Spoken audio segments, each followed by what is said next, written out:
Hi everyone. Good evening and welcome. What day is it today, Deb? I think it's Friday. And who is our guest? I have no idea. Oh, not this again. I know, but one thing I do know is it's Codes of the Unknown. Oh yeah.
Good evening.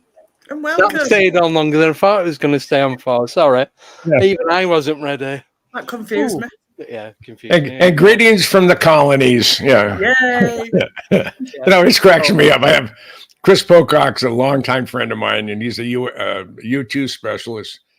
Yeah. And he always referred to us as the colonies. So yeah. What Nice the hell? Yeah. Yeah. So just want to introduce Jim Goodall. He's been on before, an amazing guy. Ex-Air Force, and his interests are Lockheed Martin, Area 51, and the Blackbird. So and things that go bump in the night. Yeah, I was going to say, and everything else in between. Right. And and I had being in this particular area of interest, I met some incredible people. Everybody from I met Kelly Johnson, Ben Rich was a friend of mine. Yep. There's 4 other Skunk Works heads that like what I do. It always tickles the heck out of me. Yeah. My 28th book is 75 years of the Lockheed Skunk Works, and it's the company that put it together and did an incredible job was Osprey out of the UK. Yeah. And last time I talked to Marcus, the editor, the book had gone into its 3rd printing in less than a year being out. So brilliant. And they did a beautiful job on it too. So I'm very, Is that very the one pleased. that he told us about last time that's full of photographs? Yeah. And I cover 43 programs from their inception in 1943 up until 2 years ago. Yeah. And there's probably 43 programs I know nothing about and probably never will.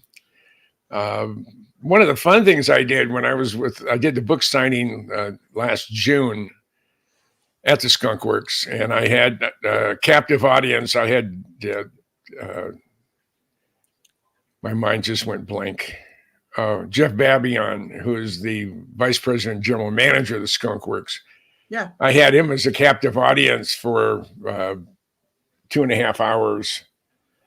which is really rare. But it was a week it was a short week. It was only a 4-day week, and California still had their travel restrictions, saying if you left the state, you had to home quarantine for 10 days. Right. Yeah. So Jeff just didn't travel. So I had him, as a hostage, if you want to call it that. And we went, we went. I stood on top of the wing of the X-59. That's going to be the technology demonstrator for reduced shock waves or sonic booms. Yeah. Yeah. And then we headed over to the U-2 operation there at Site 2. This is at Palmdale Air Force Plant 42. And we're heading over the other side. We're in back of the limo, and I stare right in the eyes. And I said, "Okay, Jeff, how much UFO alien technology is being used in some of the Skunk Works programs?" And he came back immediately. He said, "Jim," he says, "I have absolutely no knowledge of extraterrestrial or alien technology being used in any Lockheed program." Right. He says, "It doesn't mean something didn't happen in the past, but my job is to look to the future, not to dwell on the past." Right. And I think he was there 5 years when he retired. He retired here earlier this year. And super guy. If he was a politician, I would probably say, "Why are you a lying SOB?" But he's not a politician. And I looked him straight in the eyes. And when someone's lying to you or telling you an untruth, they're looking over here or they're looking over there. Yeah. They just don't want to look you square in the eye. And he looked me square in the eye when he said he had absolutely no knowledge. He said, "Lockheed's policy is we have no comment at all on things that go bump in the night, strange things seen in the sky, and or UFOs, UAPs, flying saucers, whatever you want to call them." Yeah. He said, it's my personal feeling that we can't be alone. The universe is just too big. And that's what I told him, that when I was up at Kitt Peak, we had it's just before I quit being a volunteer. It's at 7,000 feet and I have bad knees, and you're walking back and forth. It's up and down, up and down. But just before I left Kitt Peak as a docent, we had a gathering of all the astronomers, the technicians, and all the docents were assembled at the main headquarters office at the University of Arizona here in Tucson. And the keynote speaker was one of the top astronomers out of the National Science Foundation. And he had just come back from a seminar of every astronomer that is searching for exoplanets. Apparently, it's a huge number. Yeah. Right. They were all together at a central location and putting all their data together. And this is using the best guess estimates that have worked in the past in determining, the size and shape of things, that they can't really see. And they said using the best tools available to them, they calculate that for every star in the universe, there's 1.5 planets. Right. That's a lot of planets. That is, and out of that incredible number, he said there's in the neighborhood of 2 billion, that's with a B, 2 billion Earth-like planets orbiting a similar sized brown dwarf star as our sun in the inhabitable zone with liquid water. Right. If we're the only ones, what a waste of space. Yeah, exactly. Yeah. Quite literally. I agree. Yes. Yeah. Totally agree with that. Yeah. So my first question then is, what would you say is your most paranormal experience? As in things that go bump in the night. What would I do? What now? I said, what is your most paranormal experience? Unfortunately, anything and everything I've seen in the night sky or in and around Area 51 or whatever, I can explain. Right. Probably the most extraordinary thing that I have seen or was part of is I was a really good friend with John Lear. Yeah. Yeah. And that was, and he's about as, he's gone now.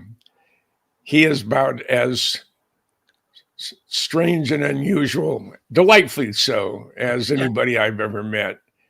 Here's a man for 14 years. He flew for a division of Air America. Yeah. He flew for Continental Air Service, and he was type rated in, I think, 58 or 62 different aircraft types. And at the time of his passing, which was I think it was March 30th of this year. Yeah. He was 79 years old. And I knew him for 45 years. And it's just for him to be gone now. He is a resource. He is a character. Yeah.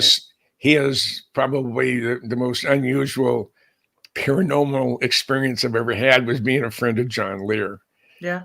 And I'm going to miss that. He's just he's just a character. But I've been out at the black mailbox there in Tippecanoe Valley, which is due east to Area 51. The sun's going down. It's just a sliver moon. Yeah. And it's so dark, and my eyes haven't adjusted yet. It's so dark, I can't see my feet. Right. That's when you know it's dark out. Yeah. And I'm standing there and I'm thinking, okay, I've been told that the aliens, whomever they may be, have the ability to read your mind, know what you're thinking. So I'm sitting there and I'm using every amount of brain power that I have. I said, okay, abduct me. Yeah. And I'm not fearful of what they may do to me. I mean, I'm not supposed to be here as it is. I was supposed to die 36 years ago. So, right. I said, abduct me, but do me a favor. May I bring my Nikons with me? I want to get some photographic coverage of both the inside of your craft and your crew. Yeah. And I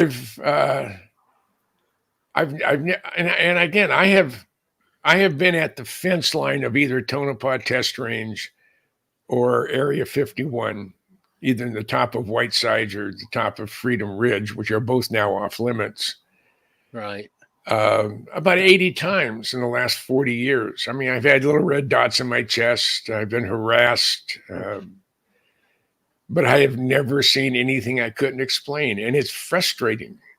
Because I know people go out there, their first time going out in the desert are going, we're actively looking for things to go bump in the night. Yeah. And they don't say anything. They don't, nothing shows up. And that's the frustrating part. But then, someone else first time going out there, oh, I saw this, I saw that. Here's a video clip of it. Yeah. And what I find frustrating, everybody has a little camera in their back pocket or their purse or wherever. It's called a smartphone. They have incredible capabilities. Distance-wise, they suck. Yeah. And there's nothing that a dot moving, erratically in the sky.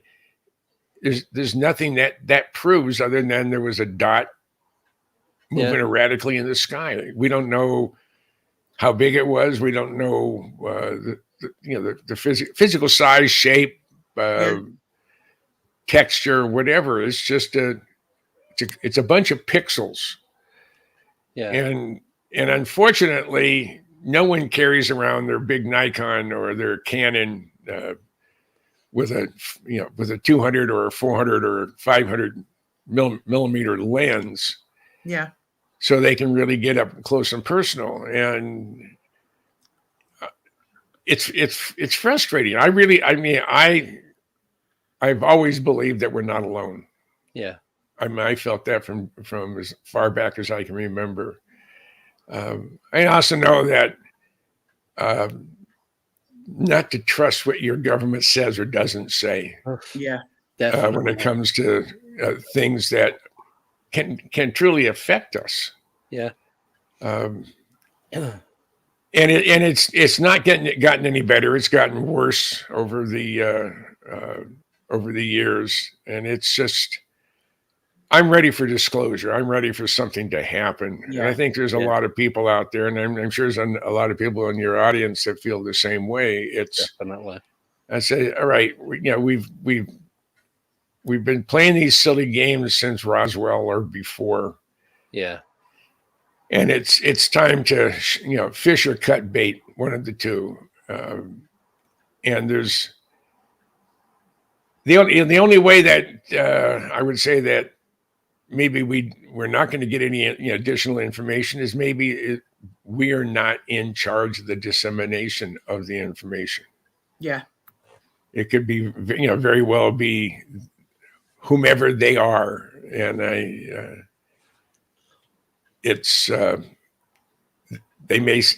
keep saying we're not ready.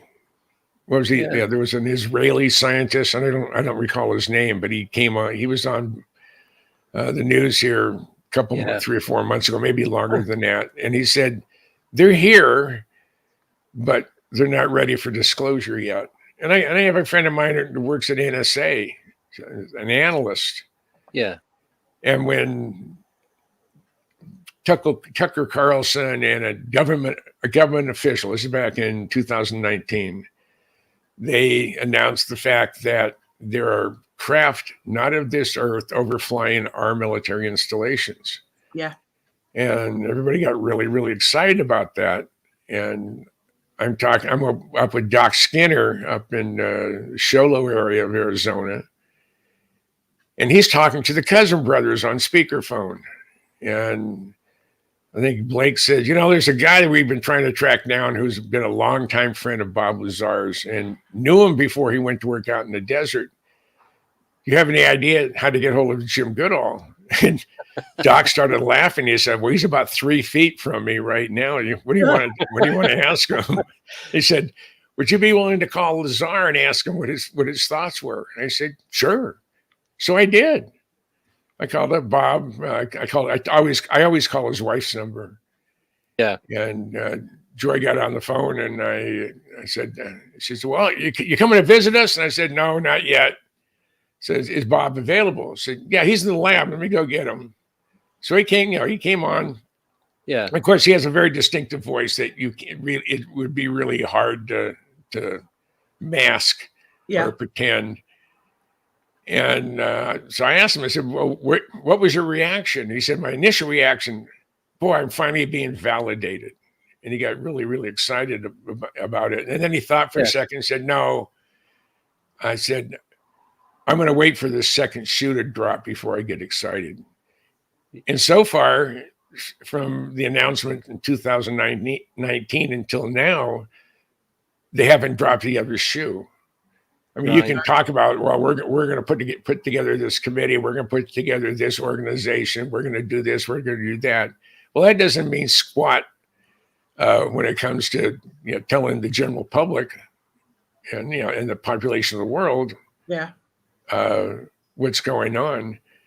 Now, at the same time that this happened in 2019, I sent an email off to a friend of mine who works for NSA.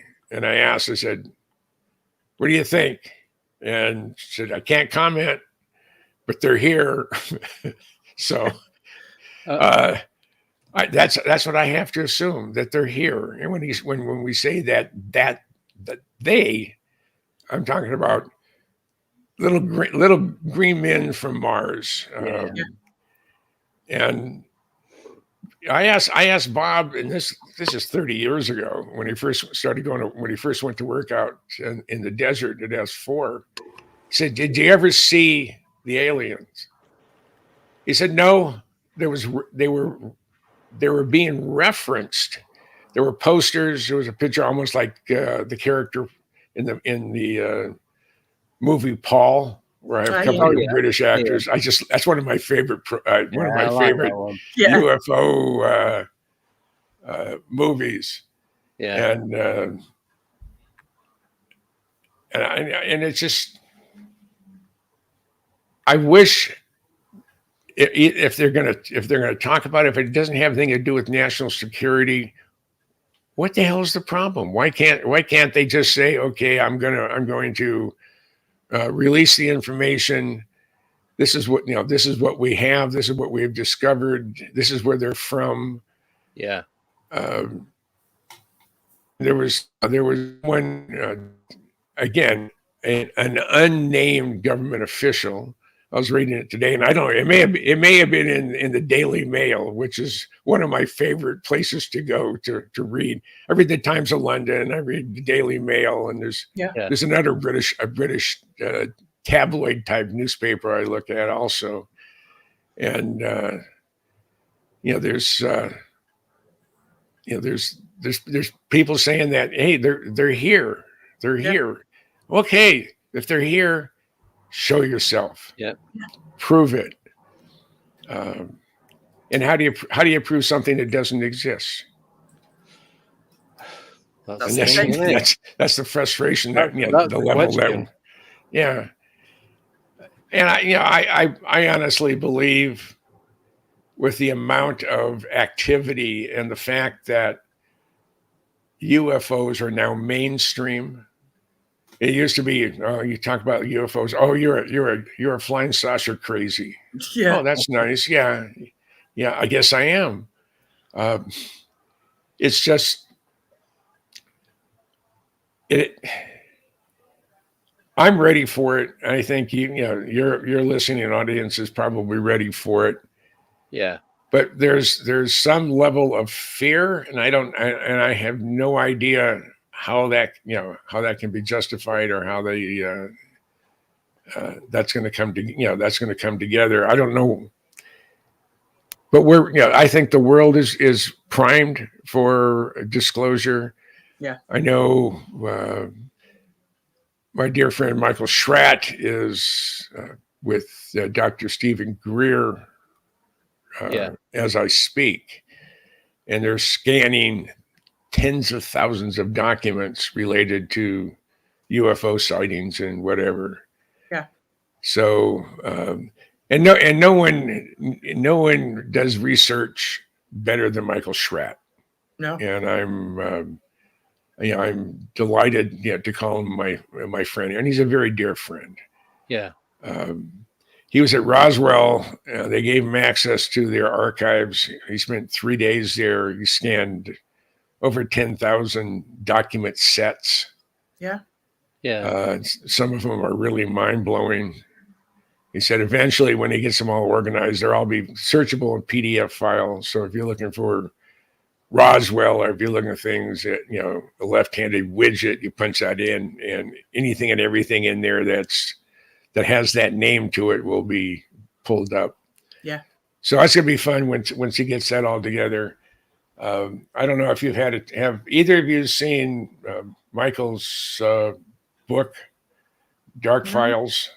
No. No, I don't think I have. Yeah, it's available on Amazon. Yeah. And he did an incredible job putting this together. It has all the supporting documents. It has all the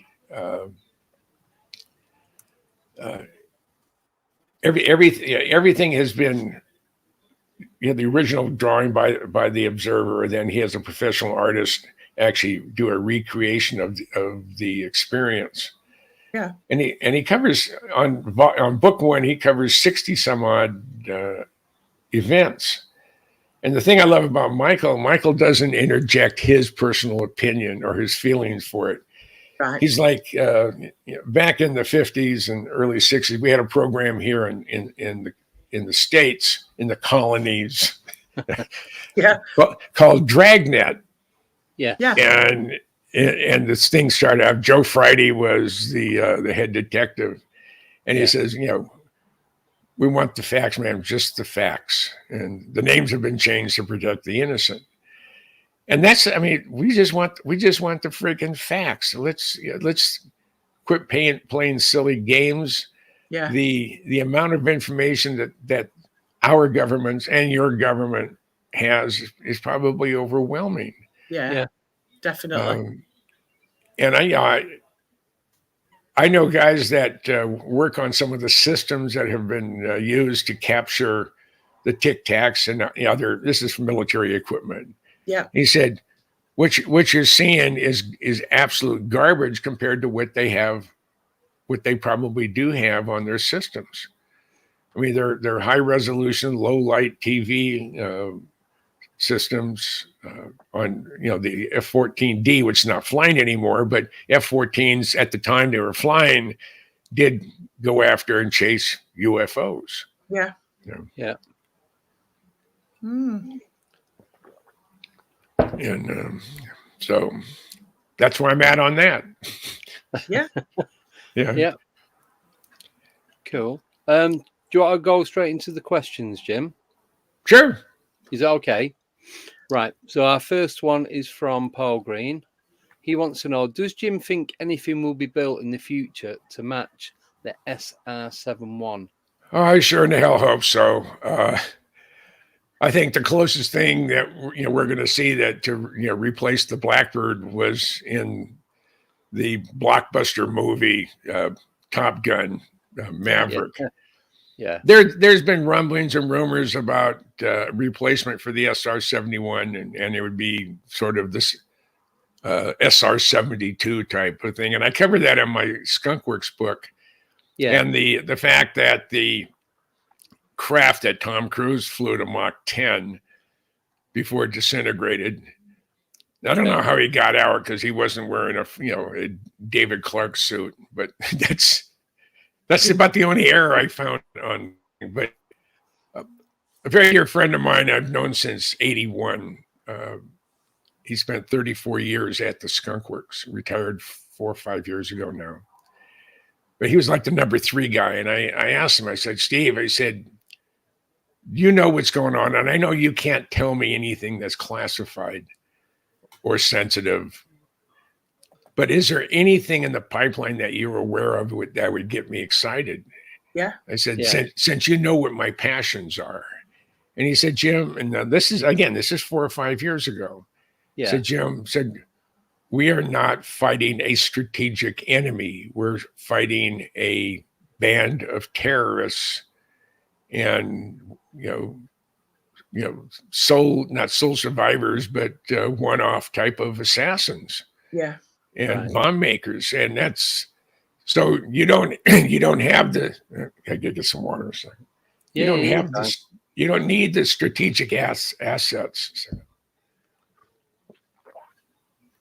You don't need the strategic assets like we did during the Cold War, which brought us the U-2, the SR-71, stealth. But we do today. Yeah. And the thing about the Blackbird, of course, now the mindset has changed, the rules have changed, security has changed.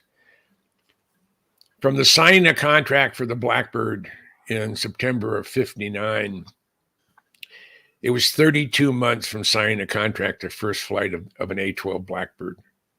Yeah. The Air Force can't change the paint scheme on a C-130 today in 32 months. Oh. But if the 32 months, which is what, 2.5 years?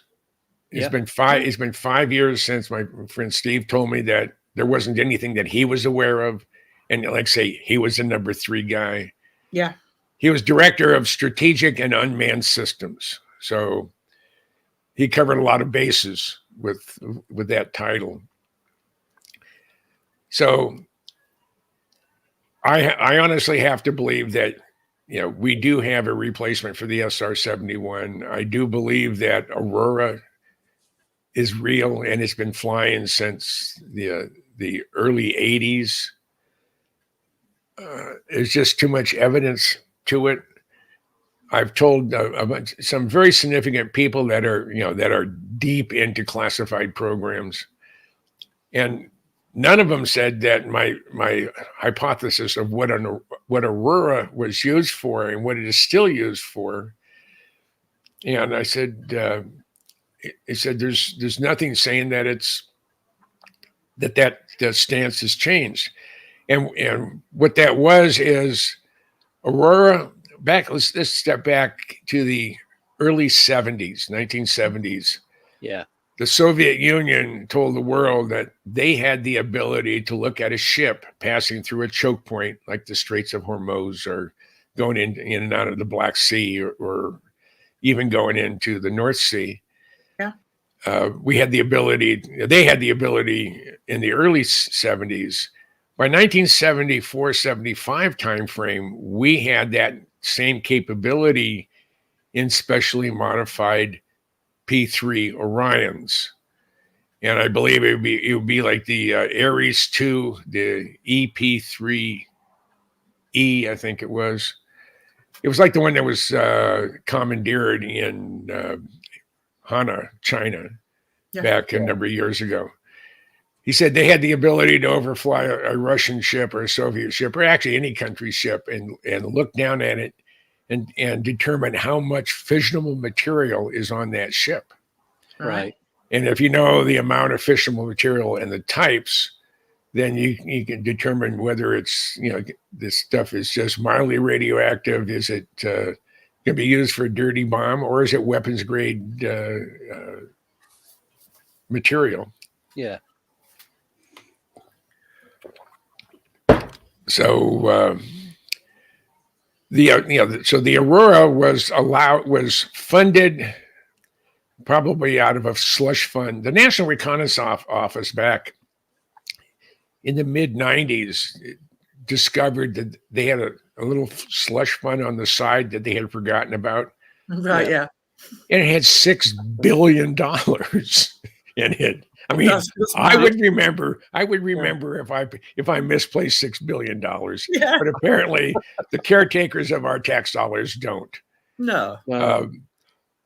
And to develop an Aurora type aircraft, you would need, I think, a minimum of 7, because you're going to lose one without question. You're going to, something's going to break. Yeah. You're going to lose one. Yeah. So you have 6 primary and you have 1 in reserve just in case. Of those 6, you'll have 2 that are fully mission ready and ready to go. Yeah. You have 2 that are going through phase dock. They're upgrade systems and whatever. And then you have the type where they're actually doing a D check, where they're going in for major structural overhaul or whatever. Yeah. And it depends on the number of cycles, number of flights that the Aurora type aircraft has been used on. Anytime you go really, really fast and you create a tremendous amount of heat, it does affect the airframe. A good example is the SR-71 Blackbirds. Yeah, they flew operationally for 25 years, and at the end of the 25 years, the airframe was actually stronger and more robust. Yeah. Yeah. That is I hate it when my mind is going one way and the words are going somewhere else. Yeah, but the airframe is so much stronger today than it was back on it before its first flight. Yeah. Because of the aging process. You heat it up to 520 degree average for the airframe. Some areas are up to 1100 degrees, and probably the coolest place is the winds about 475 degrees. This is Fahrenheit. Wow. And it's the airframe is constantly heat treated. Now, the same thing could be with an Aurora type aircraft. And I mentioned it to a number of key people who would know if I was full of it. Yeah. And their response was, I mean, they just sort of didn't say a word. They just, the eyes opened up and they just sort of, sounds good to me. I mean, and what I said is, there's a large mother aircraft. I had a NASA engineer at Dryden ask me, he said, this is back in the 80s. He said, you know a lot what's going on. I said, I try. He said, I thought there was only, they only built 2 XB-70s, one crashed and the other remaining ones at the Air Force Museum. And I said, correct. He said, but I keep seeing one real high altitude painted white, but it's it's an XB-70 platform from the bottom when you look up. Right. And it's thought that is the mother airplane for the SR-71 or SR-72 penetrator. The Tester Model Company came out with their mother airplane with the what they call the XR-7 parasite fighter on top. And it's very, very possible that the mother airplane, the big one that people think it looks like an XB-70, is in fact carrying the Aurora, which is the Mach 12 or Mach 16 aircraft, to its launch point. Right. And I think it drops it out of the bottom. And what it has these sensors in there that can track fissionable material. Right. And almost from the beginning of the breakup of the Soviet Union into what it is today, there was a lot of fear that your suitcase bombs and whatever, your nuclear bomb in a suitcase, they would lose track of them. And they did lose track of a number of them, but I think that the paperwork didn't show up to see where they were destroyed. But there has been it's been almost 30 years. 30 years? It's been a long time since the Soviet Union came to an end. Yeah. Yeah. And if there was going to be a dirty bomb attack somewhere in the world, it would already have happened. Yeah, definitely. And I think if the terrorists, whether they're the Taliban or Al-Qaeda or the Tories, excuse me. Yeah, you're right there. Yeah. I mean, it's I think it would already been used by now. Yeah. Yeah. I mean, that's a pretty outrageous statement. But if you have, because nuclear weapons, whether they're a suitcase bomb or whether they're sitting in a submarine or they're sitting on a Minuteman III out in the middle of nowhere in Wyoming or Montana, those nuclear weapons need to be monitored and maintained on a regular basis. The radioactive material used on a nuclear weapon degrades electronics, and actually physical structure is changed over a period of time. And we have a facility in Amarillo, Texas called Pantex, and their job is to upgrade and modify and repair nuclear weapons. Yeah. So these suitcase bombs that went missing, and again, it could be just an administrative problem, not a potential terrorist problem, is they haven't been used. Yeah. And by now, all the electronics are shot. The only thing you have is a suitcase full of radioactive material, which could really screw up a city like London. Yeah. Yeah. And I know Putin's been beating his shoe on the table. No, that's Khrushchev. He's been telling the world that, hey, if you do this or you do that, I may have to bomb some of your cities with a nuke. And the first one he mentioned, he didn't say Paris, he didn't say Berlin or Munich. He said London. Yeah. So I don't think that's going to happen because all the radiation, even though it would wipe out the probably all the royals except for the little pain in the ass here in California. Yeah.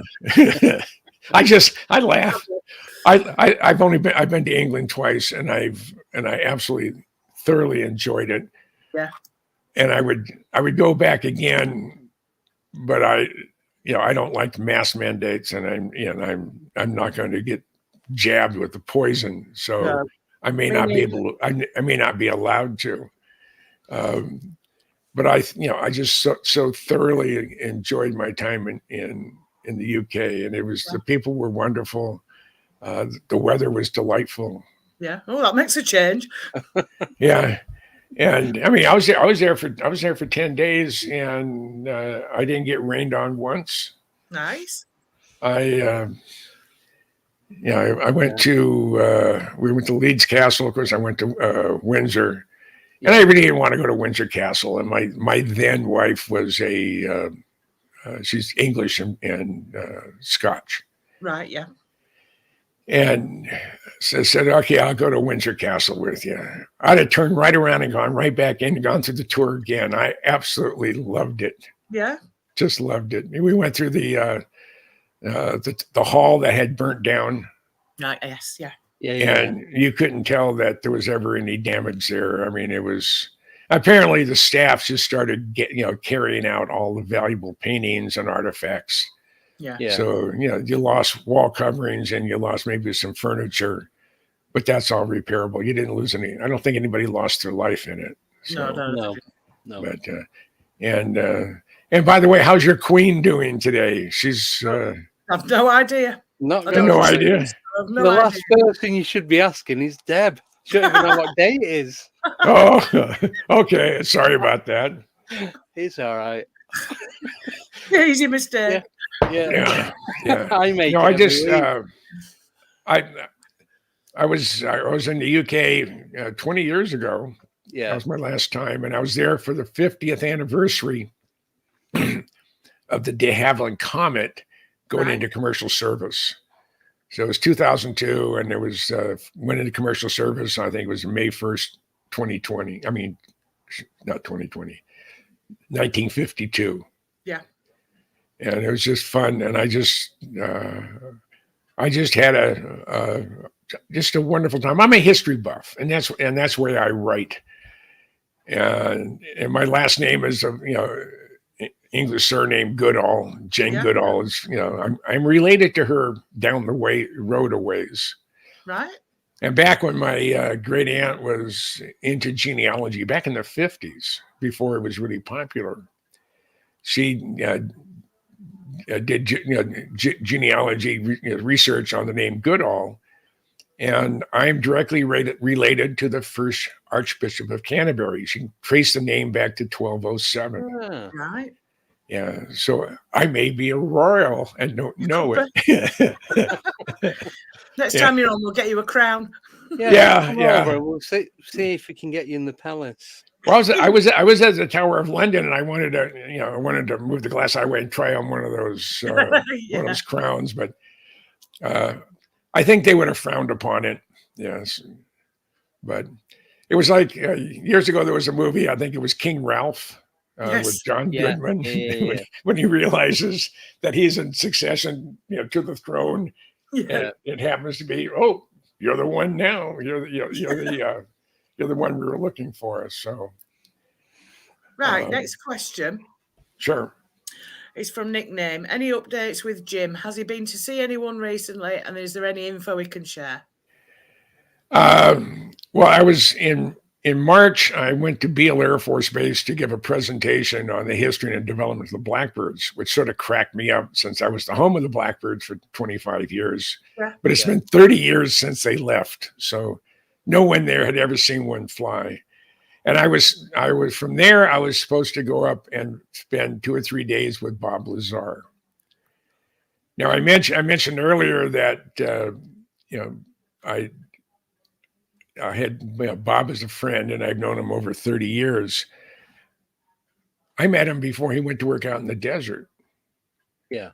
And I met him because of my friendship with John Lear. And it's, he's a character and a half. And the way I met Bob, and that's probably worth talking about. They had in November of 88, November of 88, the Air Force announced 2 classified programs for public release: the B-2 stealth bomber and the F-117 stealth fighter. Yeah.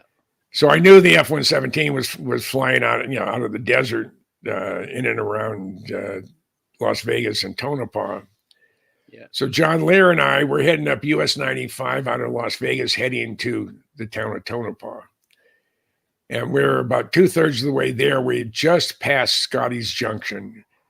Scotty's Junction is famous for a lot of reasons. One, it had at the time a legal house of prostitution, a legal bordello. Yeah. And they were behind in their taxes, and the federal government took it over, and they ran it out of business. How can you run a whorehouse out of business? I guess the federal government, is used to, screwing its citizen. So the ladies of the evening couldn't compete, I guess.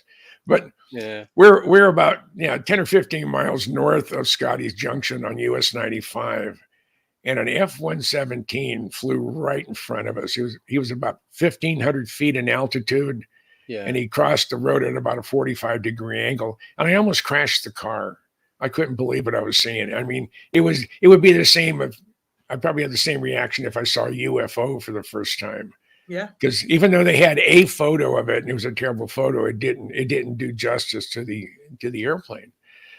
So we got real excited. Lear and I got up to Tonopah, grabbed a quick bite, and then you head out US 6 east out of the town of Tonopah, and you go about 14 miles. And there's a big sign saying Tonopah Test Range, Sandia Labs. And that's where they for years they've been testing nuclear weapons shapes, how they're how do they penetrate and how they're released and whatever. And they didn't use any nuclear detonations. So we head down that road 18 miles and you come to the main gate of Tonopah Test Range, and you're right at the man camp. That's the area. That's where all the billing is for the people that are there for the week, because they usually fly up on Monday mornings and are typically there until Friday afternoons, and they head home either by car or by a Janet flight. And we drove, I couldn't make it. I couldn't get through the gate because it is a restricted area. Right. We just drove along the northern fence line. This is an east-west fence. It is south of the fence is restricted area. North of the fence is Bureau of Land Management land, BLM public lands. Right. Yeah. There's nothing they can do. We're not breaking any laws. And if you don't want the base to be seen from the fence line, then maybe you shouldn't have built it there. And we're waiting now. This is before digital cameras, so I normally shot Kodachrome slides that you had to send to a Findlay, Ohio was the one place that you knew that they really took care of their chemistry when it came to developing slides. So I'm shooting print film. I have a Nikon. I have a motor drive in it, and I have a really good 200 millimeter lens. Yeah. And we're at the fence line. You can look down. You can see all 60 plus hangars there at Tonopah Test Range. You can see the whole runway, everything. And I look to the north, and there's a black fuzzy ball with a little white light at the bottom. Yeah. And then right next to it is a bluish white fuzzy ball with a light next to it. Excuse me. And so I just assumed that's an F-117 with a chase aircraft. Yeah. And that was correct. Yeah. And as the F-117 is coming towards me, I'm looking through the viewfinder, and it's getting bigger and bigger and bigger. And my reaction of seeing the F-117 for the very first time, it was like a 10-year-old boy seeing a naked woman for the first time. My whole body was I was literally vibrating. I couldn't stop it. So I'm shooting away. I didn't want to shoot, all 36 exposures all at one time. So I'm taking my time. So it landed, told Lear, hey, let's head back to Vegas. If we get there in time, we go to a FotoMat. And we had things, you go to a shopping center, in the middle of the parking lot somewhere, there was usually a red and yellow-orange kiosk that was run by Kodak. It was either a franchise or they owned it, and you dropped your film off there. Yeah. And you come back the next day or 2 days later and pick it up. Yeah. And I knew by the time we got back to Vegas that all the FotoMats would be closed, which means I had to wait till the following day, and then I'd have to wait a day for that. And it was not a good, a comfortable feeling. So we leave Tonopah Test Range fence, the fence line. We head east on US 6. We get to the infamous Nevada Highway 375, which they call the extraterrestrial highway. Yeah. And we're right there at Warm Springs. We drive down about 50 to 80 miles.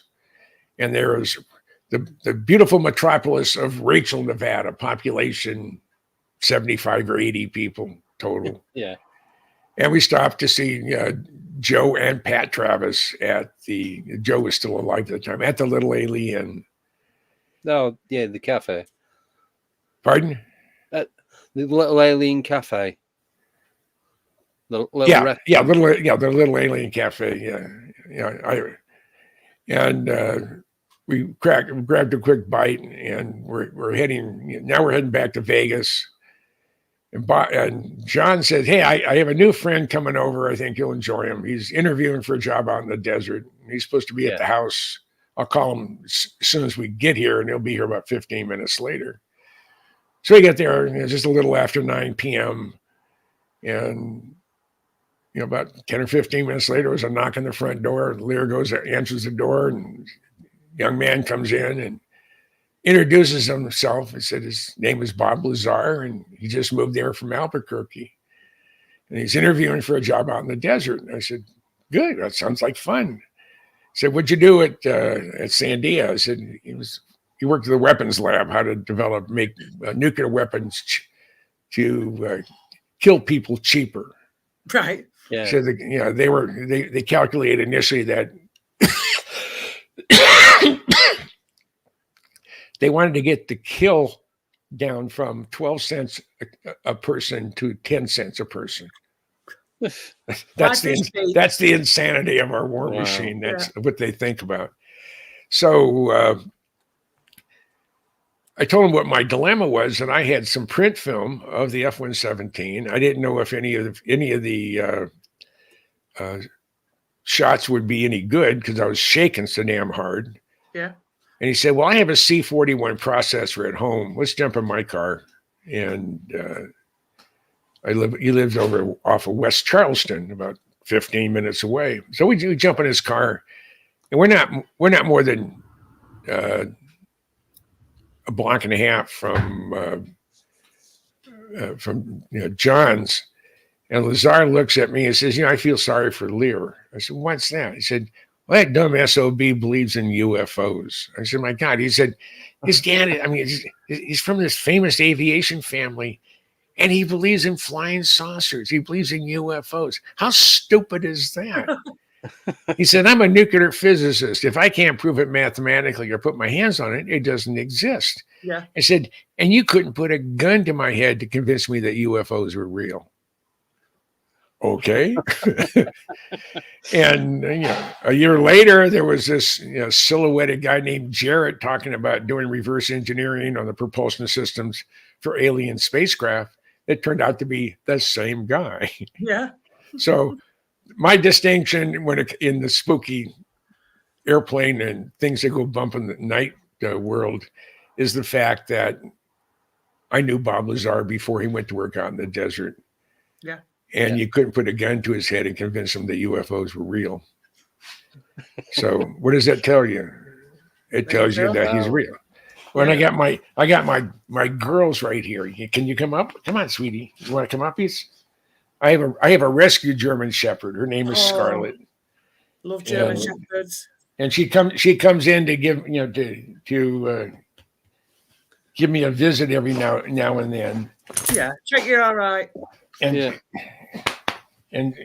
and she's, come on, can you come up? No, come here. She doesn't want to. I don't know if I can't. I'm not going to move yet. But it took me 10 years to convince my wife that we should have a German Shepherd. Yeah. And Beautiful she wasn't dog. she liked dogs, but she wasn't nuts about dogs. Yeah. Yeah. And I said, well, we get a German Shepherd, you'll love her. Yeah. And she said, well, I know I'll like her, but you can't love a dog. Well, that lasted about 30 seconds after we got Scarlet. I was going to say that. And now if she had to choose between her husband or her dog, I'm not sure. Not sure I'd come in first place all the time. No. It's not worth the risk. Second on the list now. Yeah. So Bob Lazar is a unique individual. I hope to go visit him before the end of the year. Yeah. Because of high gas prices. Yeah. I've I have really backed off of traveling. Now in March I was going to go see him, but there was a chance of snow between where I was at and where he calls home. Yeah. And I have a 430 horsepower car with tires are 13 inches wide. It does not do well on snow and ice. No. Right. So I didn't want to risk it, and I postponed the trip. Yeah. So, No. but I hope to. I'm going to Minnesota in August for my kids, and then I'm going to Hawaii for a couple of weeks in October. Nice. That used to be my home, Hawaii. Oh, yeah. I remember you saying before. Yeah, I spent 4 years there. I was the associate curator at the Pacific Aviation Museum in Pearl Harbor. Right. And that was my fun job. And if I had been a wealthy man, I would have done it for nothing. Yeah. Yeah. But I've had too many ex-wives, so I don't. all my reserves have been depleted. Yeah. So Gone. But I just, of all the places I've lived, that's the only place I've ever really missed is Hawaii. Yeah. Felt like home. Yeah. Well, I was, yeah. And I have more friends there than I have anywhere else. And because most of my friends I grew up with are dead. I just saw a news clip yesterday, and a guy I used to hang around with in Alaska in 1965 and 66 was Mickey Rooney Jr., Mickey Rooney's son. Yeah. And Mickey Rooney was what, 5'2", 5', maybe 5'3". Mickey Rooney Jr. was 6'2". He's a foot taller than his dad, but looked an awful lot like him. But he just passed away this weekend, and I'm 77, and so every week I hear about someone croaking. Yeah. That I knew, or I was, I used to hang around with, I used to go play with. Yeah. And it's kind of discouraging, but I'm still kicking. I have a feeling, and I'm not really happy about it. Part of me is, I have a feeling I'm going to live to be over 100. Yeah. Yeah. And it'd be exciting as far as to see if and when there's going to be true disclosure on UFOs or not. Yeah. And I have to believe that before they plant me underground, I hope something happens, and I hope it's big. Yeah. Yeah. Oh, definitely. Yeah. So, right, shall we head to a break and then we've got some more questions after the break. Before the break, we have something. Mm-hmm. So, bear with me while I find it. Here we go.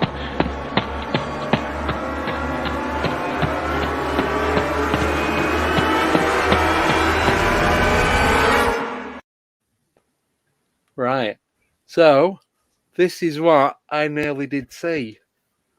And now you have to. So, during the break, I'll put the picture up now. During the during the break, have a think about it, and I will show you the proper what the picture. hell? Yeah. So you've got to guess what I nearly seen, and it's something behind that. Yes. So we'll see you after the break. You will. See you soon.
10, 9, 8, 7, 6, 5, 4, 3, 2, 1, 0.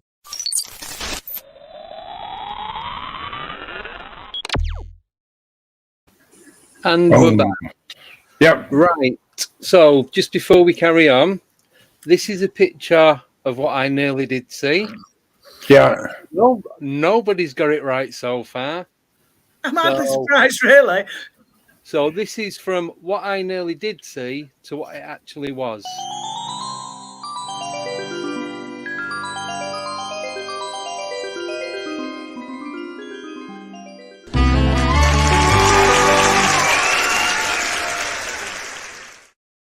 Well, that's a surprise. That's not what it was earlier. No, Anyway. I changed it. So I nearly did see a tall grey, but it wasn't. It was Umbraman's profile. I was doing some Facebook stalking. Oh. There we go. Fair enough. So that's this week. Yes, that's this week. That's it.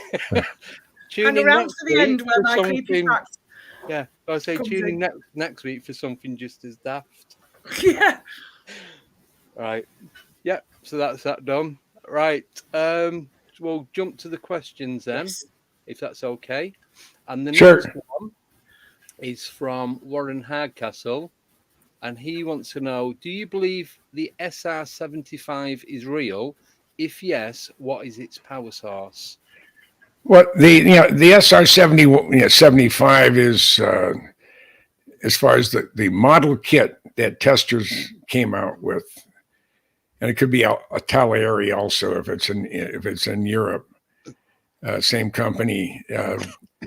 Since it's only designed to carry the Aurora to a launch point. It doesn't need to go Mach 3. It doesn't need to go Mach 4. All it needs to be a large enough craft with enough range is to take off from, for example, Area 51, fly north, heading towards. If you draw a straight line, I think magnetic 310, it goes off the coast of Oregon near Coos Bay. And if you go up and over the pole, you come up at the Barrett Sea, which is northern coastline of the former Soviet Union and currently Russia. And that is a flight path where the Aurora would take off from, on the mother airplane. They'd launch over the Barrett Sea.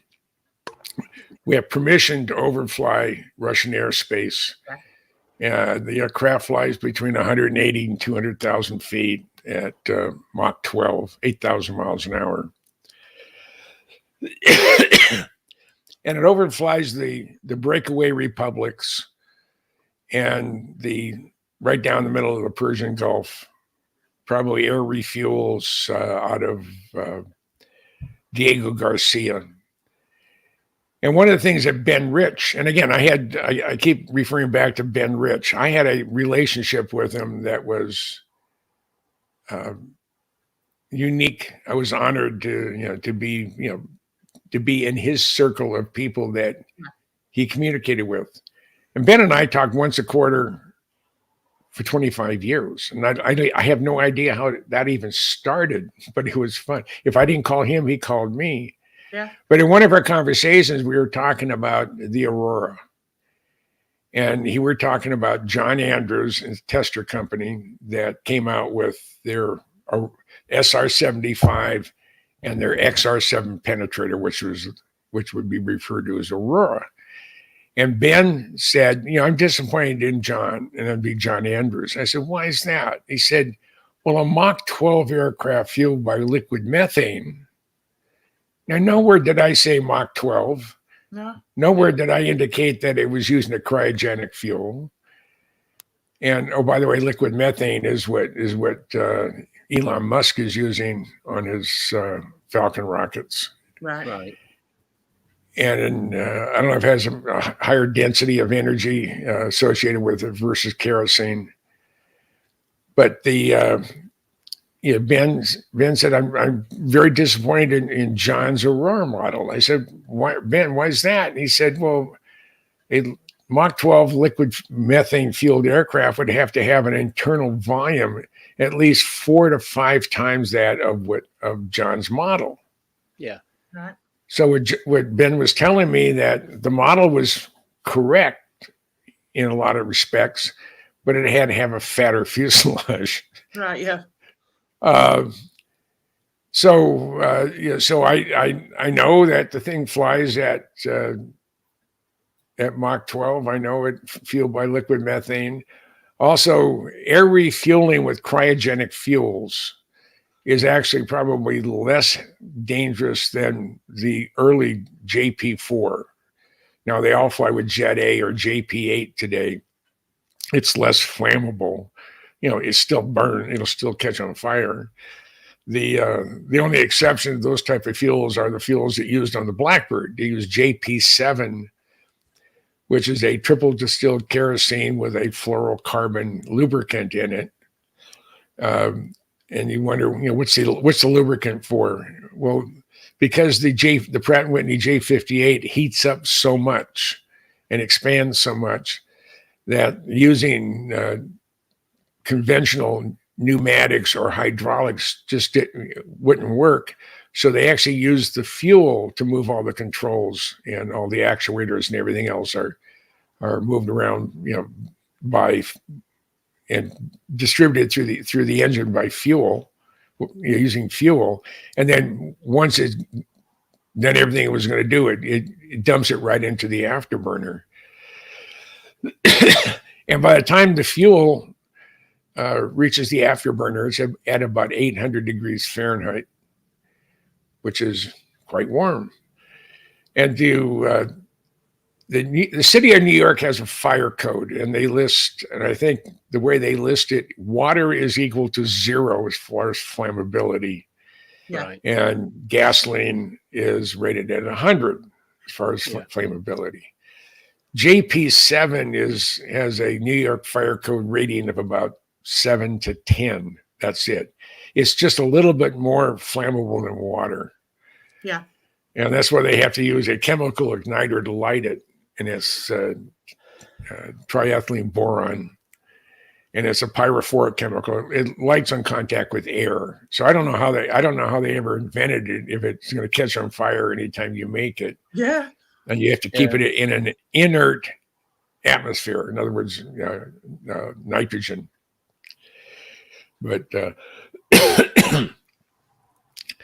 was the first public showing of the Blackbird in the Washington, D.C. area was at Andrews Air Force Base there in Maryland. Yeah. And it's the home of the D.C. Guard, and there's an Air Force Reserve Squadron there. The Navy and the Marine Corps had a reconnaissance squadron or two there. And my mind just went blank. God, I hate that. Okay, it came back. my brain is always going on about 10 or 12 different things at any given time. So the fuels guy was a E8. He was a senior master sergeant, and he's sitting on the back of the fuel cart. I think it's a 100-gallon wagon that you usually stick it on the fuel vent, and it just recovers fuel. Yeah. And there were 4 large pans underneath the SR-71 collecting fuel as it's leaking like a sieve. And this senior master sergeant sees this fire marshal coming down the flight lane, and he's heading towards his first sighting and the first time he'll have a chance to see a Blackbird. So the fuel guy pulls out a cigarette and lights the cigarette as he's sitting on the fuel cart. Not a good idea. No. And the fire chief says, "Oh my God, put that thing out." So he gets the cigarette and he flicks it into the pan of fuel underneath the airplane. And the fire marshal just hit the deck, and the guy's still sitting on the edge of the fuel cart. He's just laughing. He said, "That stuff's not flammable." I said, you can get a blowtorch and you can just sit there and keep it on there, and it's not going to light. Yeah. Yeah. You need a chemical igniter. Right. Well, he still lost 2 stripes. They bust him down to tech sergeant. I think that was only for a month, and then they upped him back to senior. And they said it was a prank. It was a good one at that. Yeah. But yeah, JP7's not flammable. I'm not even sure how we got onto that, into the fuels part of it. Oh, as far as being dangerous, it's a heck of a lot less dangerous than a cryogenic fuel or even Jet A. So you get a KC-10, which is a modified McDonnell Douglas DC-10. You have it has fuel tanks in the lower cargo compartment, but they may, for cryogenic air refueling, they may have the tanks up in the upper level on the main cargo deck. Yeah. But it's no different air refueling with a cryogenic fuel than a carbon-based fuel. So that was never a problem. So the Auroras would overfly the breakaway republics, and they would overfly all the Persian Gulf fractions. So you have the Iranians on one side, the Iraqis on the other, and you're looking down on them from 180 to 200,000 feet, and you can see, has there been any movement of fissionable materials along that path? And that's with full cooperation and understanding from the Russians. And I'm sure powers that be within OPEC probably feel the same way, that this is for their safety, not just the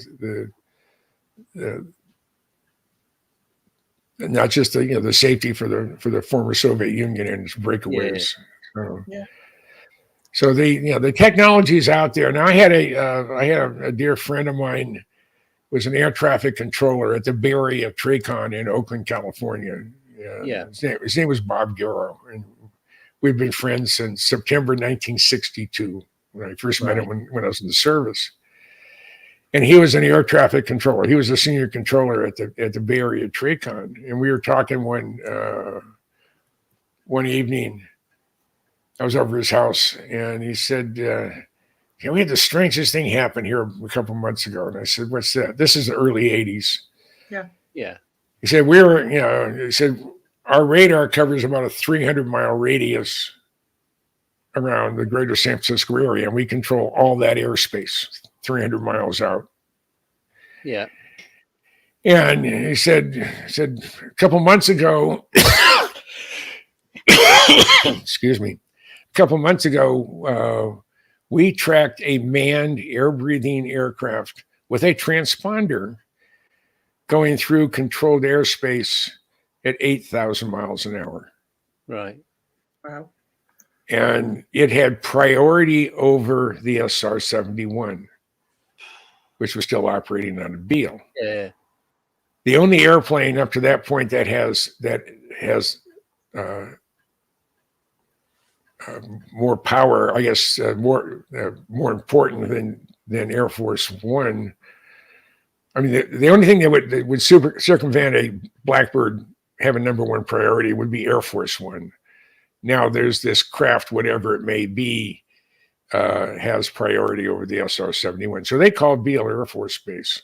Yeah. And a full bird colonel and a young captain came to the TRACON. Now, the colonel went to talk to the general manager, and the young captain goes and talks to my friend Bob Garrow, who really took his job as air traffic controller seriously. Yeah. And this captain said, "No, Mr. Garrow, you don't understand. You didn't know what you were looking at." And Bob just went ballistic. And he said, "Look, buddy boy, I've been controlling high-speed, high-altitude aircraft since before your dad was poking your mother for the first time. So don't give me any of this crap." And the colonel heard that. The colonel heard that the ruckus going on. He come running out of the office. Said, "No, Mr. Garrow, you don't understand. You didn't see a thing." Yeah. Bob said, "Well, I can accept that, but I'm not going to have some wet behind the ears jackass tell me that I don't know what I'm doing." Yep. Yeah. And he found offense in that, and he got an apology from the captain and from the colonel. Right. But he didn't know what my fascination was with things that went bump in the night. He knew I loved airplanes. Yeah. And yeah, this is the first indication that I know somebody that actually tracked an Aurora type aircraft. Yeah. Yeah. And it has the same characteristics that Ben Rich said, that, you would want something, an Aurora would have to be Mach 8, Mach 12, 180, 200,000 feet. Well, that's exactly what was happening.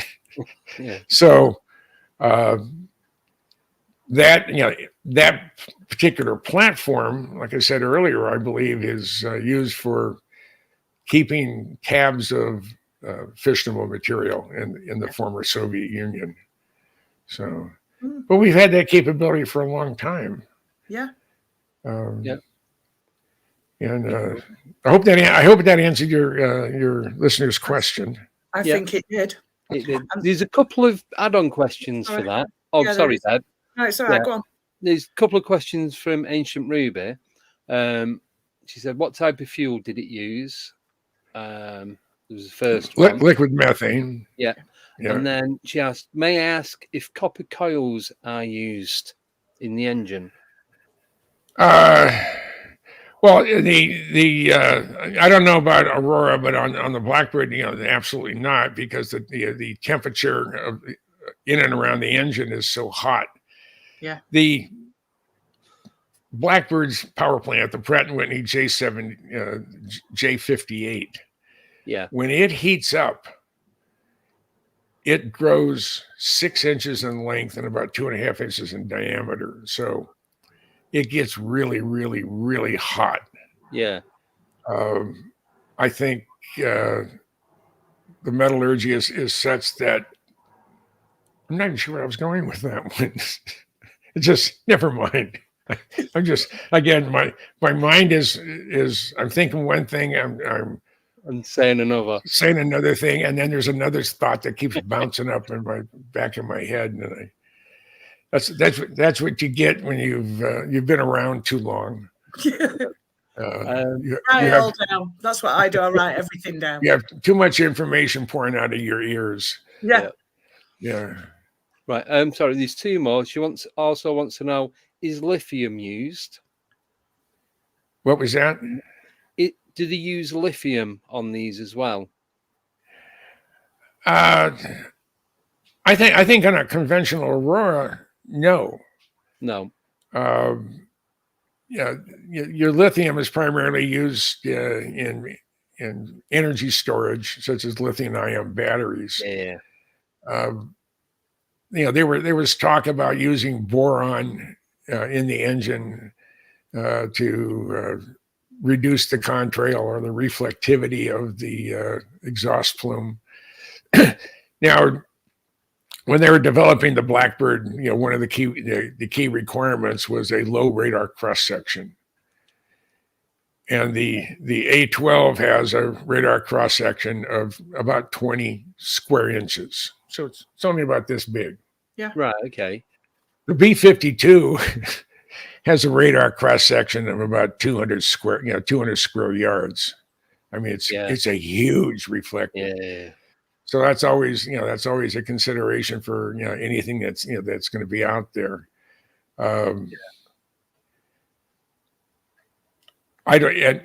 If you're going to go through the air fast, you can't be stealth, because you're going to be generating heat through friction. And I know when we were flying SR-71s and A-12s over North Vietnam, and the A-12s flew over North Korea as well. Yeah. The Chinese knew what the radar cross section was of both the A-12 and the SR-71. When we had our 4 operational launches of D-21s over China, and they were launched from a B-52.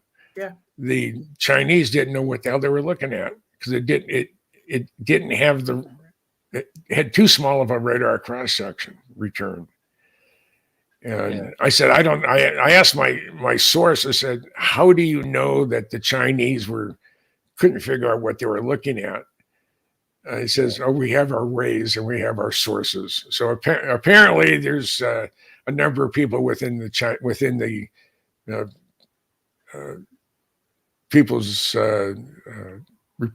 Chinese people army or military.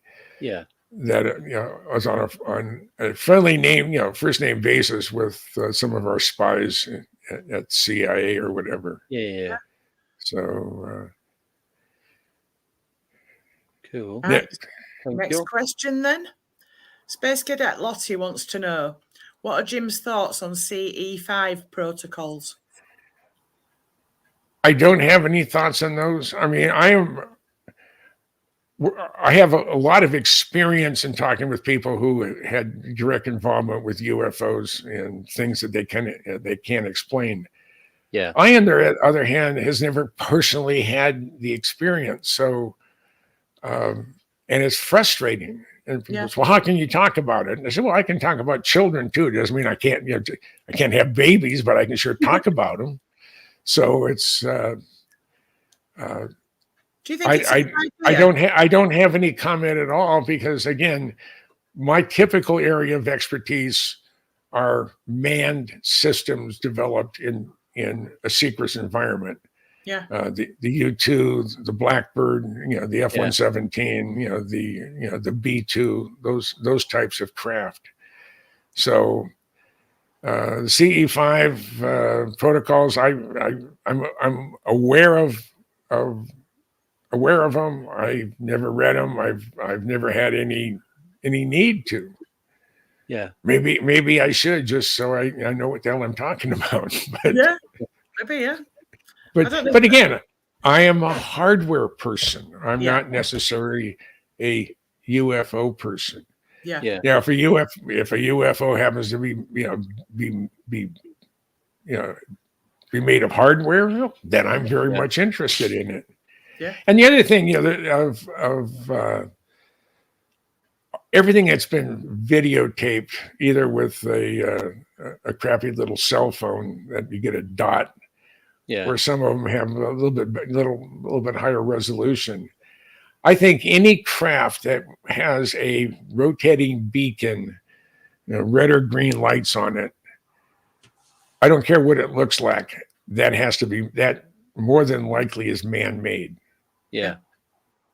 An alien coming from some place outside of our solar system is not going to be concerned with international protocols and regulations on flight in controlled airspace. Yeah. So when you see something up there and there's flashing lights on it, it's got to be man-made. Yeah. I mean, that's the only explanation. I mean, Paul from wherever he's at when he's flying his flying saucer in and around your neighborhood, he's not going to adhere to to those types of requirements. I wish he'd land in my backyard. Pardon? I wish Paul had landed in my backyard. Oh yeah, I mean, and I just loved the character. I mean, he just captures the feeling of how you would like to react. Yeah. When Paul does come up and knock on your door. Yeah. And ask for, can I borrow some salt? Yeah. You got a cup of sugar. Yeah. But like my friend Steve said, and again, we're going back into that. 5 years ago, we didn't have a strategic enemy. Now with Putin embarrassing himself in Ukraine, I mean, how silly is the fact that the world has been so concerned about the Russian bear and everything that it stands for. Yeah. And now, for whatever reason, they can't hit their butt with both hands when it comes to fighting the war. I mean, they have lost, they're estimating now they have lost over 60,000 troops in 4 months, 5 months. we lost 58,000 in Vietnam over a 10-year period of time. And 25% of those losses were for non-combat related injuries. Yeah. Right. Drunk driving, going to China Beach and drowning and stuff like that. So they have lost more military personnel in the Ukraine than we did in all of the 10 years in Vietnam. Yeah. Actually 15 years when you think about it. So yeah. Right. Next question is from Ryan. And he would like to know, what are Jim's thoughts on Element 115? They announced about a year ago in a lab, probably at Sandia or maybe at Oak Ridge, that they've had success in creating Element 115. Right. And nothing that Bob Lazar has said has been proven false. You know, a lot of it, you may have a hard time proving that it's true, but you should have a real easy time proving that it's false. A good example, Edward Teller was the person that suggested to Bob that he apply for this job out in the desert. Yeah. And knew of Bob personally. When he was asked about Bob Lazar, is he real or is he a fake? He said, basically no comment. If he was a fake, he would have said so. But you can, if something's classified, you can either confirm or deny it. So is Bob Lazar real? I can't comment. Yeah. If Bob Lazar was a phony, he would have been right then and there. He would have been outed. Yeah. When George Knapp went to Albuquerque to do investigation on, is Bob real? Yeah. He found a phone book about the same time that Bob said that he was at Sandia. It was on the non-classified side of the Sandia Library there at Kirkland Air Force Base there in Albuquerque. Yeah. And he opens up the directory under L's, and there's Bob Lazar's name with the telephone number Bob said he had and the room number that Bob said he worked in. Okay. So they looked up the other two guys that Bob said he worked with. Yeah. They too had the same room number and the same phone number. So Bob also told him that he was written up in the Sandia newspaper or the Albuquerque newspaper. I can't recall which one. Bob has, I don't know if he still has it, he had a jet-powered Lamborghini. Wow. Gosh, it was just a fiberglass body on a jet car. And the article was a picture of Bob standing in front of his car, and it said, Sandia professor likes to relax on weekends going 300 miles an hour in his jet. And there's a picture of Bob in the Sandia newspaper. If Bob was a fraud, that wouldn't have been written that way. No. He would have never been in the paper. And probably the most, couple telling things, the letter that Ben Rich wrote to John Andrews in response when John asked him, do you and Kelly believe in UFOs? Now, there's two categories, both man-made and extraterrestrial. And Ben came back on his corporal letterhead saying, yes, Kelly and I are firm believers in both categories. So that's one. When I think it was in 1993, 94, this is shortly after Ben retired from the Skunk Works as the head skunk. Yeah. He gave a talk at UCLA. It was graduate students from the aeronautical department. Yeah. And he said at the very end of his statement, he said, we have the ability to take E home. Think about that statement. Yeah. We have the ability. That means we have the ability to go intergalactic. Yeah. Yeah. So, but they're buried in classified programs, and our government will not release the information to the general public. And then you have what Ben told me just before he passed away. He said, we were talking about a lot of things, and near the end of our conversation, he said, Jim, we have things out in the desert that's 50 years beyond what you can comprehend.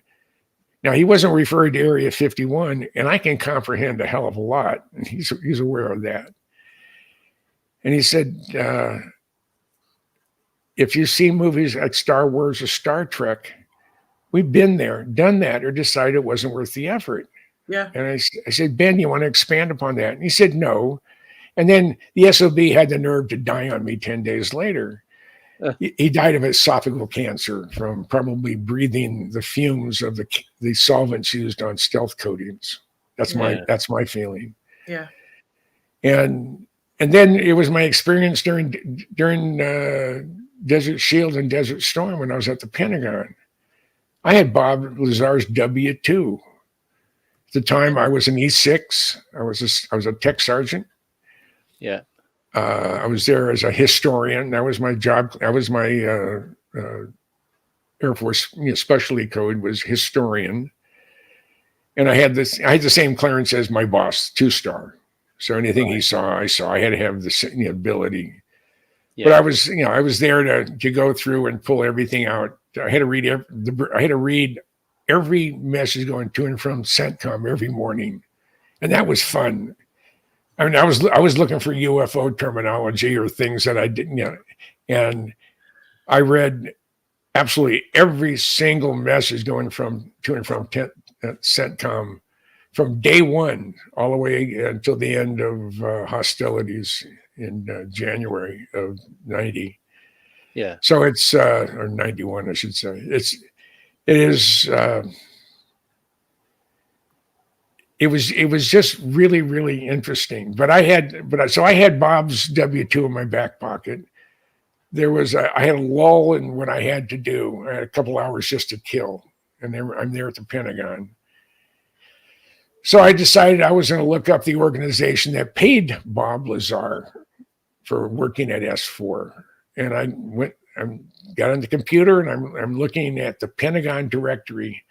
And nowhere under the Department of Navy, that's who paid him, did the exact location or billing, site, whatever it was not listed in the Pentagon directory. So I think it was Office of Special Investigation, Naval Office, NCIS. Yeah. So I'm in uniform again. I see I'm a E6. I'm in my Class A's. I go wondering, I found the room number and I'm, heading over there. The door was open. It wasn't a secure location. And I go in there and there was a young Lieutenant Jane G behind the counter or the desk.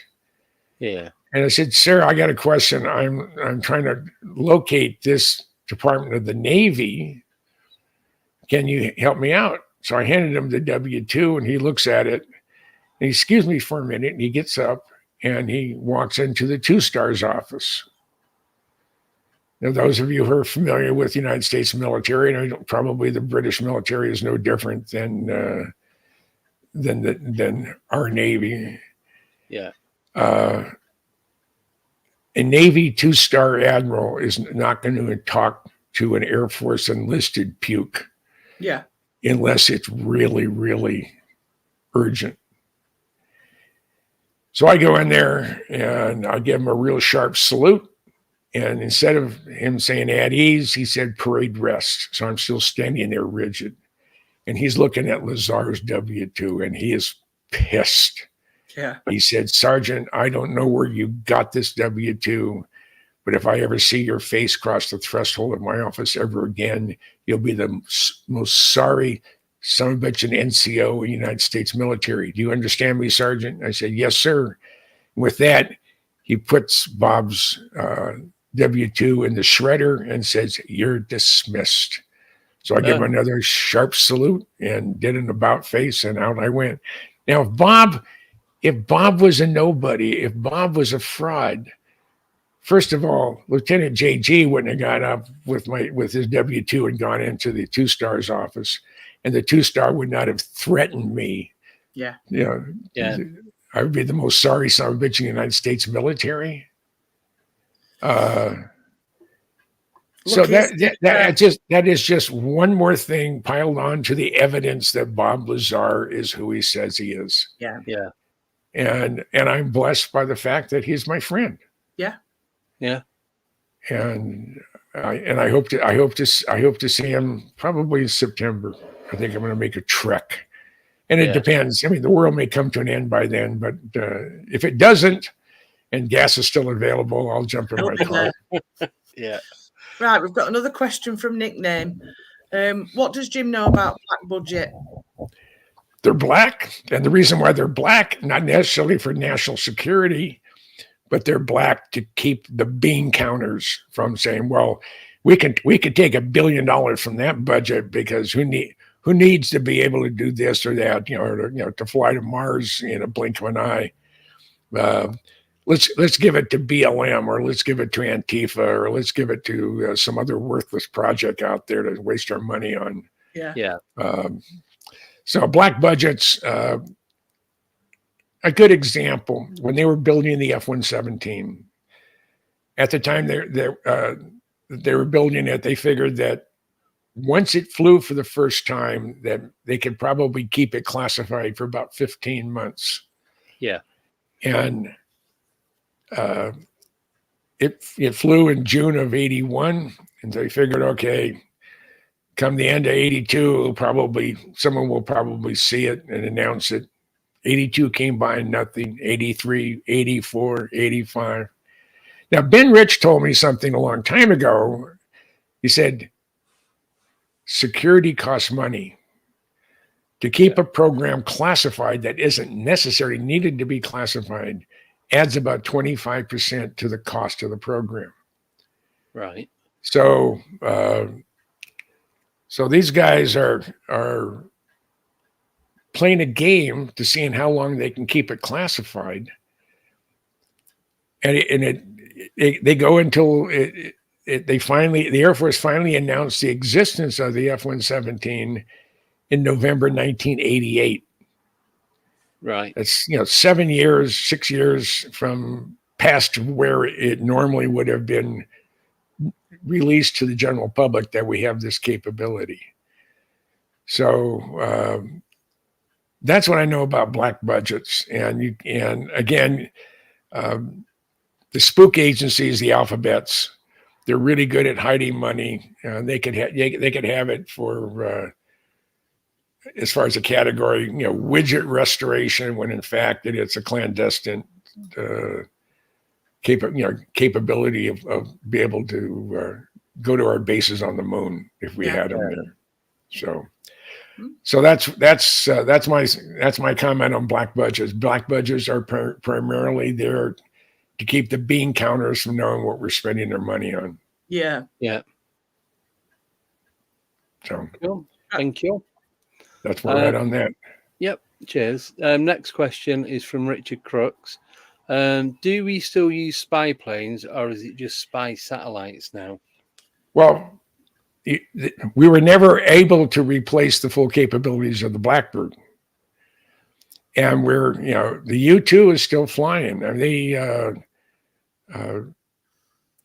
airframe number 1099 had a fire and they were going to scrap it.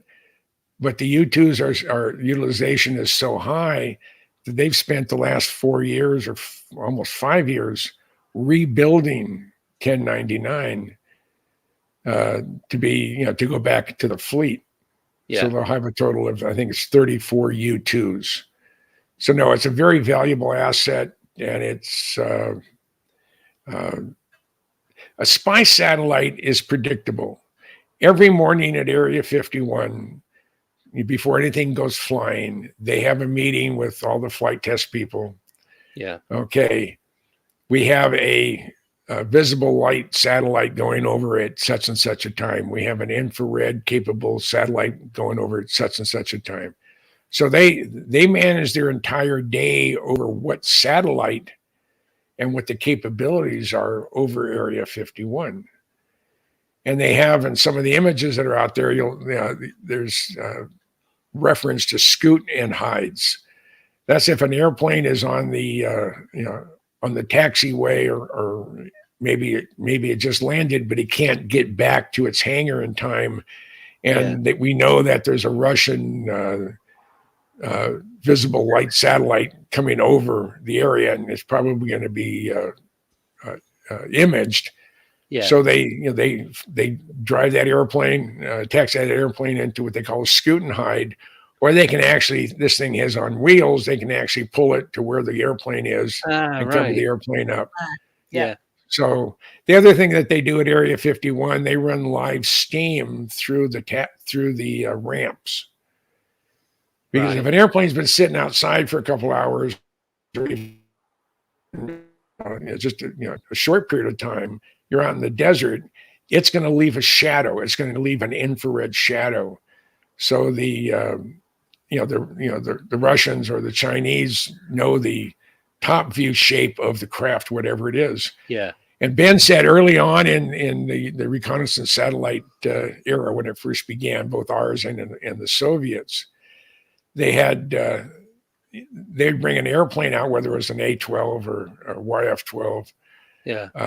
They would bring it out to the ramp, and then they would add things to it with made of plywood, and they'd be on rolling platforms. They painted it black so they can go and put canards on the front of the Blackbird, or make it so you don't have a straight fuselage, you have an angled fuselage. And they did all that. No, they add stuff to the back or extend things to the nose, just so that the infrared signature on the concrete or the image, which wasn't all that hot back in the early days, coming back saying, "Oh my gosh, they have this something new. It appears to be 140 feet long, and this capability has canards and all it is they've just moved a bunch of spare plywood painted in black or whatever it is, and put it up against a normal airplane to make it look exotic, just to screw with the Russians." So and I love that sense. I love that way of thinking. They said let's just pull their chain a couple of times. Yeah. So, and spy satellites are predictable. Whether now we may have the X-37B, the one that Boeing built, the unmanned shuttle. Yeah. We have no idea what that craft does. It's the last time it's up again, but the last time it was up, it was at 2.5 years. It was up somewhere and landed in dead of night at Vandenberg Air Force Base. No, they have a very large runway at Vandenberg. I've been up to it because their shuttles were initially supposed to operate out of both Cape Canaveral and out of Vandenberg. Yeah. But Space Launch Complex 6, what they call Slick 6, was where the shuttle was supposed to operate out of. So they have a very long and very robust runway there at Vandenberg, and a taxiway all the way up to the Slick 6 launch complex from the runway, because you'd have to taxi or tow the shuttle back to that location. Yeah. Right. Next question's from Richard. Jim, what do you know about the TR-3B? I know it's being seen all over the planet. I've seen videos of it. There was, I can't remember her name, but it was Disclosure in the Desert. It was 2019. Right. There was a group out. I don't know where they were, and this one young lady. I should know her name, but I'm terrible on names. It was at night. There was 3 lights they could see through the clouds. Yeah, but that's all. She couldn't see anything but the 3 lights. Yeah. But it wasn't the same. It was a correct ratio. They weren't flashing. They weren't red and green lights on the tips flashing, which means it was ours or somebody that lives here. And when she, I guess, got back to her room and she's looking at her cell phone, all of a sudden she realizes that you can see the entire craft on her screen. So she downloaded it to her computer, so she got a bigger screen, and you can see this TR-3B, and you can see that it's transparent. You can see stars or whatever it is as it passes through. You can see them through the craft. Yeah. So TR-3Bs, if they carry formation lights, they're ours or they're man-made. Right. If they don't, then we're not alone, and it's obvious, and it gets more obvious every day that we've never been alone. Yeah, I agree with that.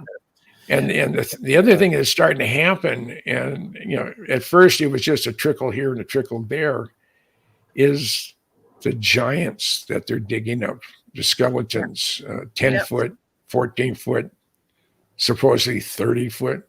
Yeah. Yeah. And these are humanoids. These look like you and I. Could that have been what gave us David and Goliath? Yeah. Because apparently these giants are huge, and they've been around for a long time. And some of the petroglyphs you see, you have you see a humanoid image about this tall, then you see something else that is huge standing next to him, maybe lifting something or putting it's. Are they the ones that built the pyramids? Are they the ones that allowed the Incas and the Aztecs and the Mayans to do things with cutting stone and putting stones together? So you don't need mortar, you don't need anything to secure those those stones in place. Yeah. Wonder. And if anybody thinks that we're the only ones, hey, we're an insignificant solar system in an insignificant galaxy that's in an insignificant corner of our universe. Yeah. And with 2 billion other Earth-like planets out there. Now we've only had a 4.5 million year head start on the world. Yeah. Where the universe itself is, they figure the Big Bang was probably at 13.6 light years away, or that many years ago. So a good majority of the universe has had 8 to 10 billion year head start as far as technology goes. Yeah. And we can't be the only ones. I mean, again, to quote Carl Sagan's character in the movie Contact, Jodie Foster. Yeah. If we're the only ones, it is truly a waste of space. Yeah. Even purely by accident, something could happen. I mean, it's just we're not alone. And there's just way too much evidence pointing to the fact that they've been coming, whoever they may be, they've been coming here for a long time. Yeah, definitely. I believe that. Definitely believe that. Yeah. Yep. Yeah. So you have another question? Yes. Oh, yes. Are you doing it? Or do you want me to No, do it? you Andy. Oh, sorry. Right. Nickname wants to know, would Bob come on the show, or is he happy being out of the limelight? I asked him about a year ago. I mean, it was 2 years ago. And he said, I was asked to come on a very well-known program. It may have been Joe Rogan. I'm not sure. Yeah. He said, put you on for 30 minutes. I'll pay you up front $10,000. And he said, I'm not interested. Now, I have never asked Bob for any favors. Yeah. And I've also stood up for him Yeah. every time that that there's been a challenge on his legitimacy. So I feel I'm probably on very, very good terms with Bob. Yeah. And I may ask him to come on. I share a program with it was Lynn Wallington, but she got married, so now it's Lynn Hurley, Right. and we're rebellious ufology on Monday nights, and I may get him on one of our programs. Yeah. I may have to do it face to face. It would be fun to have him sitting right next to me as we're on. Yeah. And I know the cousin brothers are going to be here tomorrow. Brett and Blake Cousins from Hawaii. Yeah. Right now they've been in LA for a couple of weeks. They're up in Sholo with Doc Skinner right now.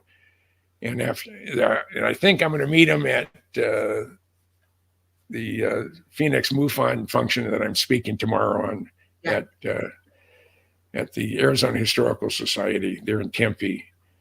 Yeah. And so they're going to come down here, probably burn a bunch of brain cells, kill a bunch of brain cells, and then John DeSouza lives a couple blocks from here. So they're doing a new update to one of their programs, and they interviewed Michael Schratt last week. Right. Yeah. And then they wanted me to go out to San Luis Obispo where they were, and my wife had an MRI the day they wanted me there, and I said I can't go. Yeah. So they're coming down. They're coming here. They're going to probably spend 2 or 3 days here, and it will probably take me a week to recover. Probably, yeah. Yeah.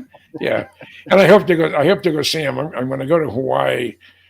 And I'm going there by myself. My wife doesn't like Oahu. She likes Maui, but I have a lot of people on Oahu that I met when I was the curator at the Pacific Aviation Museum in Pearl Harbor. Yeah. And it's those people I want to see. And there's just something about Hawaii. I went and I got rock fever, as they call it, when I lived there. Yeah. I mean, you're on a rock 2,400 miles from the closest landfall. Yeah. And you can ride around it on your motorcycle in 3 hours.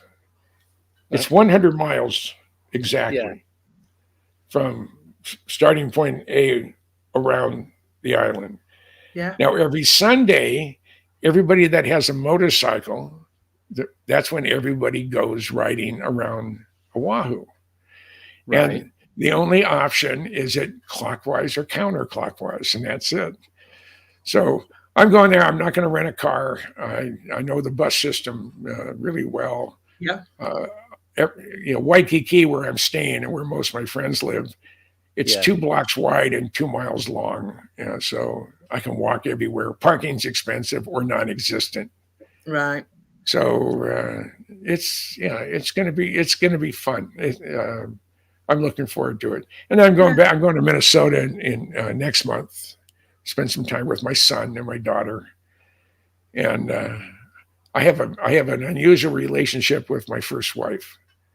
We were married 20 years. We've been divorced 30.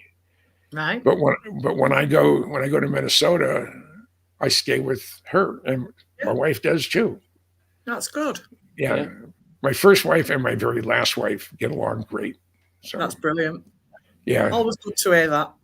Yeah. I mean, it's Rosemary's ex-husband has stayed with us here in Tucson with his girlfriend. Yeah. Yeah. And my first wife was down here visiting friends, and she spent 2 nights with us here at the house. So Shelley was my first wife's name, and Rosemary is my last wife's name. They get along great. They really enjoy each other's company, so it's always fun. Yeah. And brilliant. I don't know if I could ever, I spent 27 years of my life in Minnesota. I don't know if I could ever go back there because I don't like shoveling snow. Oh, is it that bad? Also, the only place that has mosquitoes that are worse than Minnesota would be Alaska. Right. Yeah. And the thought of shoveling snow at 35 below zero is not something that gets me excited. No, it's not an option, is it? No, Yeah. not for me. Yeah, me either. No. Right. We are coming to the end, and Yes. we do have some more questions, but Deb has got a little feature to do herself. I have. So we'll just do this quickly, and then we'll do one more question. Is that okay? Sounds fine. Yeah. Right. Yep. And I'm always amazed how fast time flies. Yeah, no, 2 hours just flies by. It's gone. I mean, it's going on 2 hours. I mean, how the hell did that happen? I know. Speed of time. Far too quick. Yeah. Right. So we ready? Yep.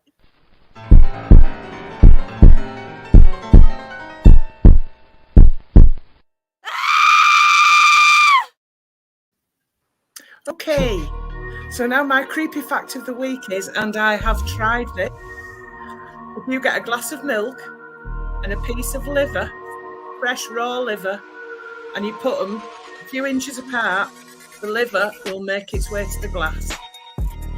I have tried this and it works, and I have no idea why. Can you demonstrate it now? No, because I haven't got any liver. Oh.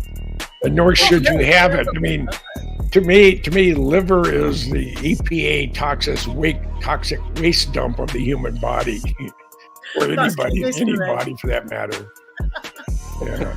Anyway, that's my creepy fact of the week. Oh, okay. All right. Well, Andy, Deb, I've been looking forward to this because my first trip around, your website was fun. Today has been fun. I enjoy it. I feel I have real warm fuzzies towards the UK in general.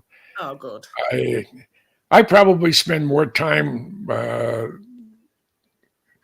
looking at documentaries about the British royalty and the castles in the UK and stuff like that. So yeah, maybe deep down, I'm a wannabe Brit, but being I'm mostly Sicilian, that probably is not going to fly. Probably not. Yeah. So I had a wonderful time, and I want to thank you. Anytime you want me on, let me know. Yeah. Definitely.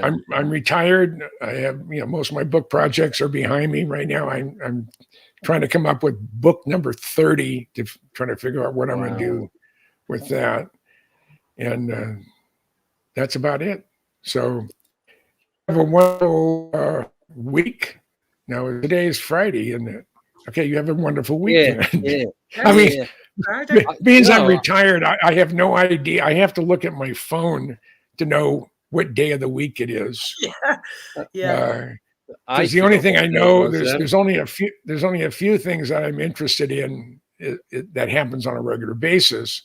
Monday night from 5 to 7 p.m. West Coast time, I'm on with Lynn on rebellious ufology. Right.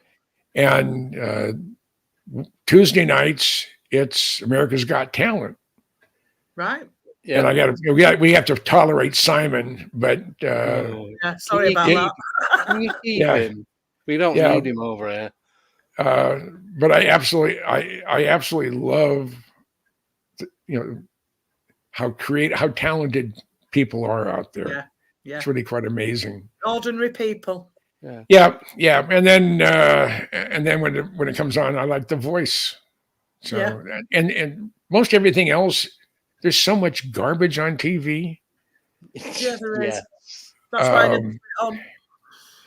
I mean, my wife said, "Is there any reason why we're spending X number of dollars on Netflix?" And I said, "Probably not." Yeah. I don't know. It's just it is what it is. I mean, we live in a very interesting world, and it just gets stranger every day. It certainly does. Definitely does that. And here's to cooler weather in your beautiful country. Yes. Here's to political stability in your House of Parliament. Yes. And number 10 Downey Street. And I look forward to our next get together. Yeah, that'd be great. Yes. And I thank you both of you for your time. Welcome. Thank you for yours. Yeah, definitely. It was a delight. I enjoyed every bit of it. Again, my brain goes off in different directions, and sometimes I lose track of where I'm going. But when you're 77 years old, you can come up with an excuse that you've got a pass. That's palatable. Yeah. So, yeah. Again, have a wonderful weekend and stay safe, stay healthy, and whenever the next time is, I'm more than willing to come on board. Yeah, brilliant. Thank you so much. Yeah, definitely. Thank you. All right. Absolutely. Excellent. And with that, I'm going to say aloha. Aloha. Take care. Take care, Jim. Speak to you soon. Will do. Will do. Look after yourself. Right. So sorry we didn't get through all the questions, but we have taken note of them for the next time Jim's on. So there was four or five. So I've got them ready and superb. Yeah. And the thing is, he likes to talk, and it's good. It makes our job easier, doesn't it? It does, yeah. It's brilliant. You can sit here and listen. But no, it was amazing. Thanks to Joe for doing the modding. Thanks for everyone else making us laugh when we're not supposed to. Yes, thank you for that. And I'm still sat on my cactus. So, that's it. Oh, one second. Hey, Deborah, who's our guest next time on the show? 2 hours later.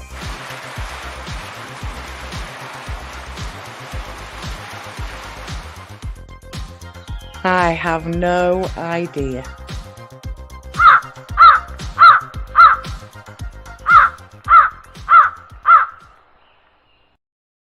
Oh, but I'm afraid I do.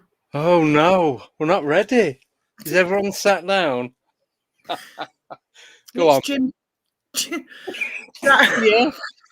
Do you? Jack do you know who's on? Yes, I do. It's Jack Carey. What, Jim's brother? Jim's brother, because I keep wanting to say Jim. I'm going to call him Jim. I know I am. He might not appreciate it. He might just go. Yeah. But Jim's just been on. You're getting very confused there, bro. I know. It's Friday night. It is. I haven't eaten. I've not. I didn't have time. I'm going to get a pizza. Lottie put me onto that. I'm going to beat her up on Sunday. I'm having 2 Hollands meat and potato pies. Oh yeah. Can't beat it. Oh yeah. Yes. It's the best food ever made by God. Himself. He did. In his little clay oven. But I'll make some people, some sheep do a couple of pies. A couple of pies for Andy. Sorry. Sorry.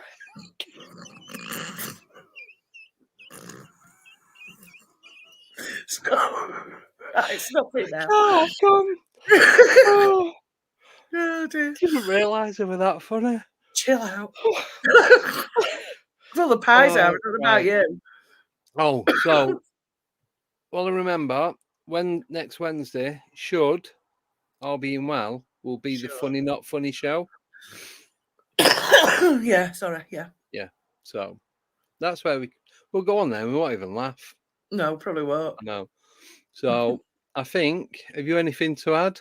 I have nothing to add. No, I have nothing to add. Other than I need to go.